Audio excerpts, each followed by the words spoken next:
Good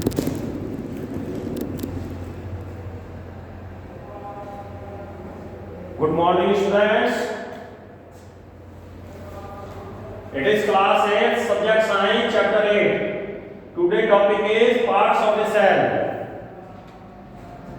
As we have read, cell is the basic unit of life. जैसा कि हम जानते हैं, सेल जीवन का मूल आधार है। प्रत्येक प्राणी सेल से ही बना है। पेड़ पौधे, जीव जंतु, मनुष्य सभी सेल से ही, अलग अलग तरह के सेल से बनते हैं। Now we will read about basic part of the cell. The first part is cell membrane.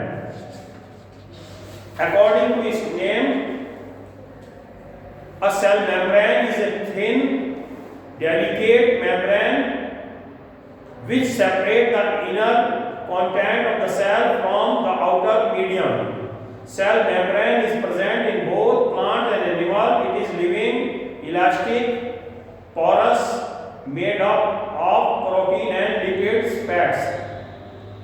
एक सेल मेम्ब्रेन पतली बाहरी आवरण होता है, संरचना होती है, जिससे कि सेल के अंदर जो कंटेंट हैं, अलग अलग पार्ट्स हैं, वो सब सेल मेम्ब्रेन से ही घिरे रहते हैं। सेल मेम्ब्रेन सभी में होती है, प्लांट्स में भी और एनिमल्स में भी, ह्यूमंस में भी। ये लिविंग थिंग है, इलास्टिक है, लचीली है और इसमें पोरस है। पोरस का मीनिंग ये है कि इसमें से अलग अलग चीजें, हवा, पानी, ऑक्सीजन, कार्बन डाइऑक्साइड, वाटर अंदर बाहर जा सकता है। It is made up of protein and lipid. Protein और लिपिड फैट्स से बनी होती है। Function of membrane, it provide protection, क्योंकि बाहरी आवरण है, जैसे घर की दीवार है बाहर की, तो बाहर की दीवार घर को सुरक्षा देती है, इसी तरह सेल मेम्ब्रेन भी सेल को सुरक्षा देती है। It gives shape and rigidity to the cell. इससे सेल को शेप मिलती है और दृढ़ता मिलती है, एक स्थिति में रह पाता है। It regulates the movement of the substance in and out of the cell. ये पोरस होती है, उससे छिद्रदार, तो उससे सेल में ऑक्सीजन, कार्बन डाइऑक्साइड का लेन देन या वाटर इन और आउट हो सकता है। Next is cell wall. Humans and animals do not have cell wall, but plants need an outer cover that is called cell wall, which surround the cell membrane. मनुष्य और जीव जंतुओं में cell wall नहीं होती, इनका सेल मेम्ब्रेन लचीला होता है, इसलिए इनकी खाल लचीली होती है। लेकिन पेड़ पौधे जीव जंतुओं से अलग होते हैं। पेड़ पौधों का बाहरी आवरण कठोर होता है, तो इसलिए वे सेल वॉल के कारण ही है। सेल वॉल अंदर के सेल मेम्ब्रेन को, अंदर के जो नरम हिस्सों को दृढ़ता से कवर करे रखता है। It is made up of cellulose and form of carbohydrate. ये कार्बोहाइड्रेट या सेलुलोज से बना होता है। Cell wall is non living rigid layer which protect the plant cell from harsh climate condition like high wind speed, variation in temperature, moisture, desiccation, etc. ये निर्जीव आवरण होता है सेल वॉल, जो कि पौधों के अंदर के सेल को प्रोटेक्ट करता है विभिन्न मौसम की दशाओं से, तेज हवा से, ऊंचे नीचे तापमान से, वर्षा से और अलग अलग दशाओं में पौधे को बचाता है। Cell wall also give shape to the plant cell as the cell leg and skeletal support. क्योंकि ये सेल वॉल पौधों को दृढ़ता देती है, इससे इन्हें पौधों को शेप मिलती है, एक आकार मिलता है। Bacterial and fungal cell also have the cell wall, but the cell wall is totally absent in animal cell. Bacteria और फंगल सेल में भी सेल वॉल होती है, लेकिन मनुष्य और जीव जंतुओं में सेल वॉल नहीं होती। Now cytoplasm. Cell wall is the outer cover of cell. It is cell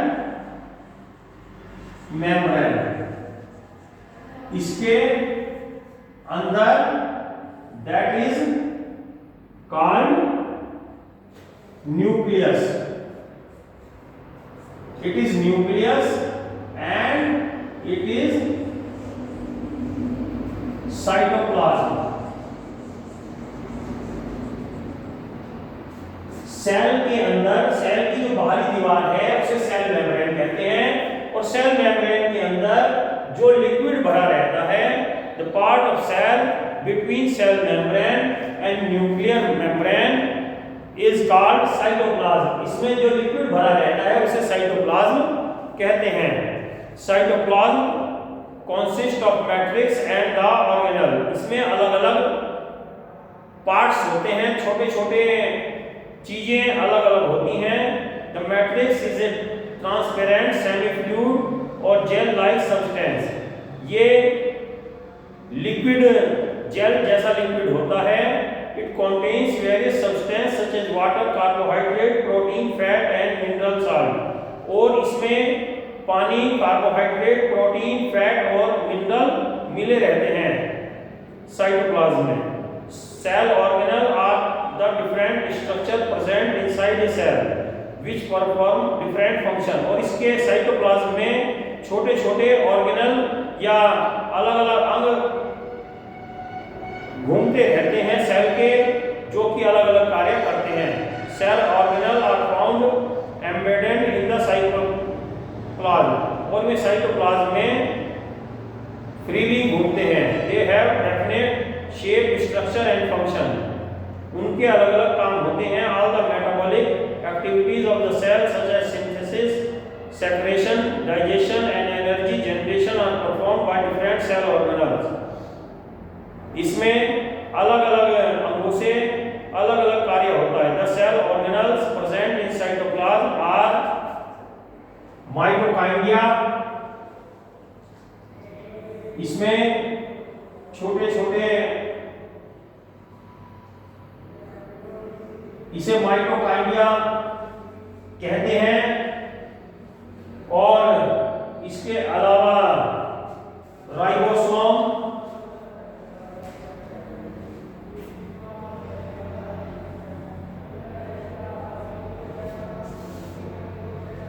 endoplasmic,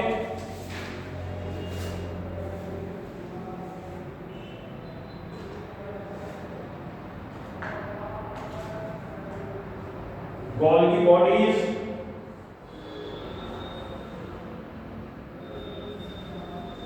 ये आप फिगर में देख सकते हैं। अलग अलग छोटे छोटे पार्ट्स होते हैं which help to do all the function of the cell, जिनकी सहायता से सेल के सभी कार्य होते हैं। Next is nucleus. The main part of the cell is called nucleus. It is spherical और ओवल स्ट्रक्चर। इसका या तो गोल या अंडाकार शेप होती है। It is described as the brain of the cell. यह सेल के दिमाग के रूप में, मेन पार्ट के रूप में कार्य करता है। It acts as controlling centre of a cell and regulate all the metabolic and hereditary activity of cell. इससे सेल की सभी क्रियाएं होती हैं और सभी क्रियाओं को संपन्न करता है। The entire content of a living cell is not an protoplasm. और इसका जो भाग है उसे प्रोटोप्लाज्म कहते हैं। Protoplasm include cytoplasm and nucleus. ये साइटोप्लाज्म और न्यूक्लियस सारा मिलकर प्रोटोप्लाज्म कहलाता है। It is the living content of the cell, ये सेल का लिविंग कंटेंट है, जीवित चीज है। The nucleus is composed of nuclear membranes, nucleus plasm, nucleus and chromatic network. जैसे यहाँ सेल मेम्ब्रेन है, इसी तरह न्यूक्लियस में भी बाहरी आवरण है, उसे न्यूक्लियर मेम्ब्रेन कहेंगे। और फिर अंदर जो लिक्विड भरा होता है उसे न्यूक्लियोप्लाज्म कहेंगे। और जो उसमें मेन अंदर का पार्ट होता है उसे न्यूक्लियस और क्रोमैट्स कहते हैं। इसका जो बाहरी पार्ट है nuclear membrane is double layered membrane which separate the nucleoplasm from cytoplasm। Nuclear membrane double layer की मेम्ब्रेन या झिल्ली आवरण होता है जो कि बाहर के साइटोप्लाज्म को न्यूक्लियोप्लाज्म से अलग करती है, अंदर के द्रव को बाहर के द्रव से अलग रखती है। It has minute porous which allow the selective transfer of material between the nucleoplasm and cytoplasm।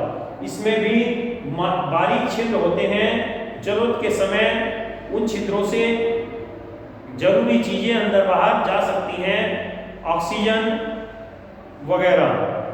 With in the nuclear membranes completely filled up the space, ये पूरी भाग ढके रहते हैं। It is a semi solid granule और matrix called nucleoplasm. ये लगभग solid type का होता है। एंड नेक्स्ट इज न्यूक्लियस, जो इसका मेन पार्ट बीच का होगा, that is called nucleus.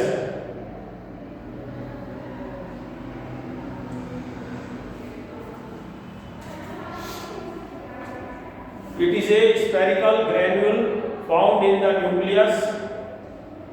It contains RNA, ribonucleic acid भी इसमें प्रेजेंट होता है। and there are very fine thread like coiled filament uniformly distributed in the nucleoplasm called chromatic fiber। और इसमें छोटी छोटी संरचनाएं होती हैं जिन्हें chromatic fiber कहते हैं। At the time of cell division, the chromatic tine becomes thick and ribbon-like are non-chromosomes। जब सेल का डिवीजन होता है तो क्रोमोसोम्स की संरचना होती है। Chromosome contain genes which are composed of DNA। Chromosome में जीन्स होते हैं जो डीएनए से बने होते हैं।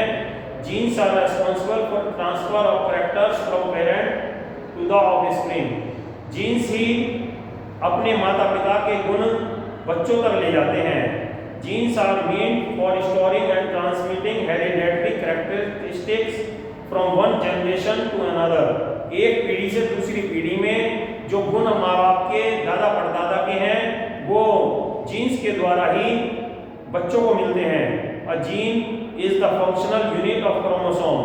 क्रोमोसोम का ये फंक्शनल यूनिट है। Genes are arranged in single linear order along the chromosome। One gene may be responsible for a single characteristic or a single characteristic may be transmitted by a single gene। Various characteristics like eye color, skin color, hair color, etc. are transmitted from one generation to the other through genes only। माता पिता से जो बच्चों को बालों का रंग, आंखों का, स्किन का कलर मिलता है वो सब जीन्स के सहायता से ही मिलता है। Okay student, read this chapter carefully and do all work in all subjects. सभी अपनी स्टडी करते रहिए और अपने वर्क को ध्यान से सभी सब्जेक्ट में करिए और चेक कराने के लिए स्कूल कैंपस में आइए। And you should also deposit some fees in the school campus so that your teachers may regularly come for your studies। आप अपने कुछ फीस भी जमा कराइए ताकि आपके टीचर्स भी लगातार आपको पढ़ा सकें। Okay, thank you, have a nice day.